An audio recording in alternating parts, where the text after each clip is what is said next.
Olá pessoal, bora estudar física? Hoje, no nosso quarto vídeo de estudo dos gases para o segundo ano, vamos ver o que acontece quando pegamos a equação de Clapeyron e travamos uma das variáveis. Se nós segurarmos a pressão, o volume ou a temperatura constante, criamos as famosas transformações gasosas, a isobárica, a isométrica e a isotérmica. Vamos começar pela transformação isobárica. O prefixo iso significa igual e baros vem de pressão, ou seja, é a transformação onde a pressão do gás se mantém totalmente constante do início ao fim do processo. Ela é regida pela famosa lei de Charles e Gay-Lussac. Na prática, imagine um gás dentro de um cilindro com um êmbolo solto, que mantém a pressão estabilizada. Se nós aquecemos esse gás, a temperatura aumenta, as moléculas ficam mais agitadas e empurram o êmbolo para cima. Portanto, com a pressão constante, o volume e a temperatura são diretamente proporcionais. A fórmula fica V1 sobre T1 é igual a V2 sobre T2. E lembre-se da nossa regra de ouro, T sempre em Kelvin. Se nós colocarmos isso em um gráfico de volume por temperatura, o diagrama V por T, veremos uma linha reta subindo, com inclinação positiva e passando pela origem. Isso é a prova visual matemática de que, quanto maior for a temperatura absoluta, maior será o volume ocupado pelo gás. Vamos ver isso aplicado em um exercício com um diagrama de pressão por volume. Repare que a linha vermelha vai do ponto A ao ponto B na horizontal, ou seja, a pressão está travada e constante em 1,5, mas o volume aumentou de 1 para 1,2.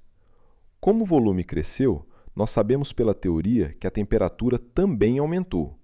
Aplicando a nossa fórmula e sabendo que a temperatura em A era 300 Kelvin, nós descobrimos facilmente que a temperatura final no ponto B subiu para 360 Kelvin.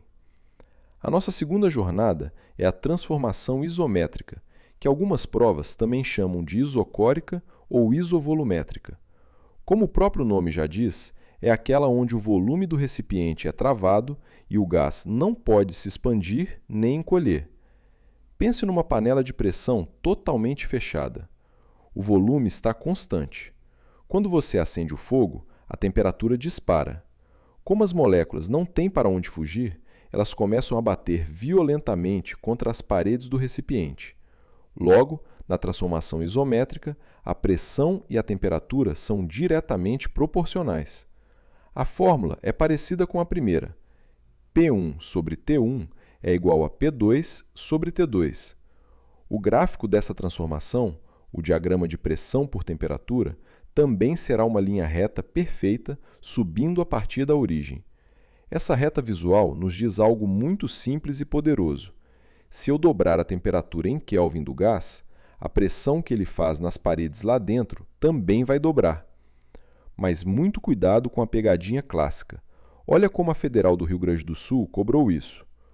Um gás está em um recipiente rígido a 13 graus Celsius e uma atmosfera de pressão. No dia seguinte, a temperatura sobe para 26 graus. Qual a nova pressão?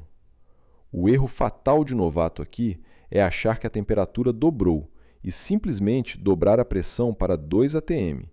Você tem que somar 273 para passar para Kelvin primeiro. Fazendo a conta certa, a pressão final será de apenas 1,045 atm. A nossa regra de ouro não perdoa. Por fim, temos a transformação isotérmica, regida pela lei de Boyle-Mariotte. Aqui, a temperatura do gás não muda. O processo acontece tão lentamente ou em um ambiente tão controlado que o calor entra ou sai do sistema para manter o grau de agitação das moléculas sempre idêntico do início ao fim. Se a temperatura está travada, o que acontece se eu empurrar o êmbolo e esmagar o gás, diminuindo seu volume? As moléculas vão ficar espremidas em um espaço muito menor. Logo, vão bater muito mais vezes nas paredes. Então, o volume e a pressão são inversamente proporcionais. Quando o volume cai, a pressão sobe. Aqui, a fórmula vira uma multiplicação. P1 vezes V1 é igual a P2 vezes V2. Por serem grandezas inversamente proporcionais, o gráfico da isotérmica não é uma reta. No diagrama de pressão por volume, ela forma uma curva decrescente famosa chamada de hipérbole, a nossa isoterma. E agora que você entende como essas três variáveis dançam juntas, na nossa próxima e última aula, vamos unir tudo isso na poderosa Lei Geral dos Gases. Se essa aula clareou os gráficos na sua cabeça, não esqueça de deixar o seu like no vídeo, responder ao nosso desafio aqui nos comentários e se inscrever no canal.